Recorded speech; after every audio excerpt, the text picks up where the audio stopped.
Hey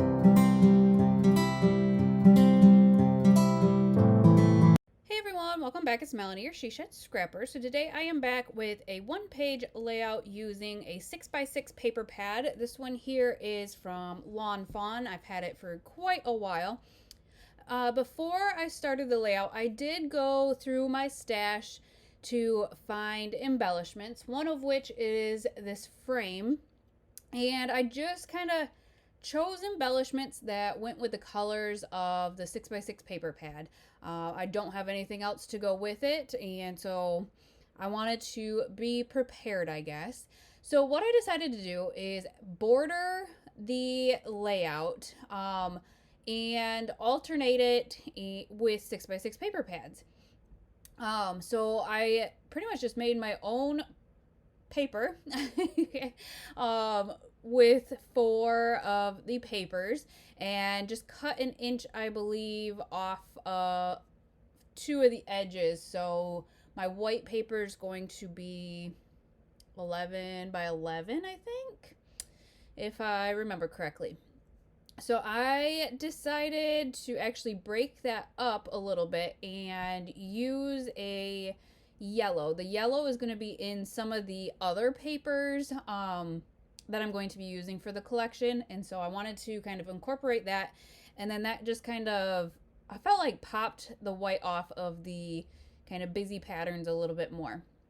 So what I decided to do is, I think I got the inspiration off of Instagram. I don't remember who, but I decided to use a square punch and punch out a bunch of squares of the different pattern papers here.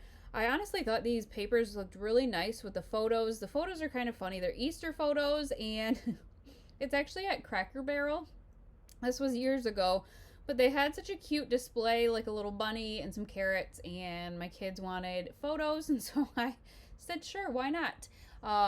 But I thought the paper pad looked really nice with the photos I'm going to be using, and what I'm going to be doing is kind of making a design with the squares here. I did kind of lay them out, kind of plan them out before I glue them down, which is a good thing because I ended up having to move them up a little bit.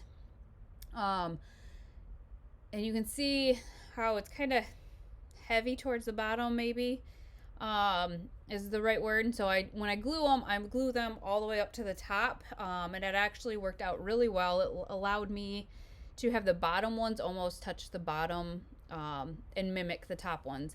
Now that I'm looking at it, I probably could have added a couple more down towards the bottom. You'll see when I get down there, I do have to end up cutting one of them in half. I just felt like the space that was left open, I just felt like I needed to fill that in, I guess. So in just a second, you will see that what space I am talking about. So once I kind of had it laid down, taping them down really definitely went by quickly. So here's where I'm cutting this one in half and just lining it up on the edge of the paper. I probably could have done the same thing with 2 more maybe. Those ones I don't think would have been completely cut in half and would have been harder to kind of piece together since I already had the white paper taped down.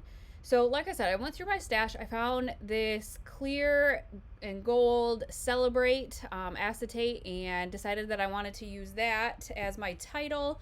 I wanted to make a journaling tag and kind of wanted to make a pocket with that. And so you can see how I'm doing that with some foam tape. I made a pocket where my tag will just slide into, and then this will be popped up off the page a little bit.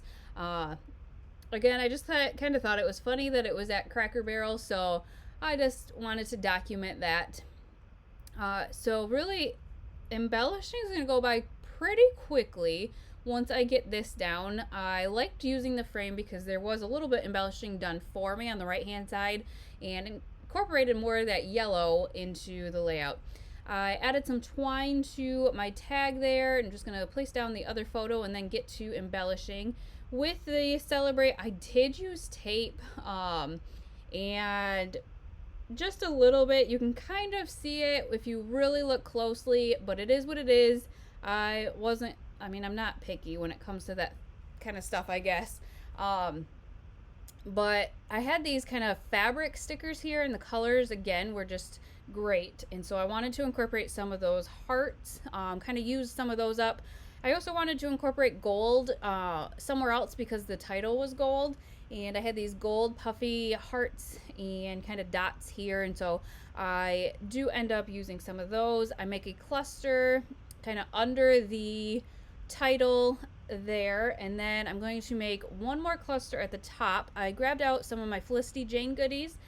This star was yellow, which was perfect, and then two other kind of little sayings I'm gonna glue to the top up there and kind of overlay that star, and that's going to kind of finish off that cluster at the top.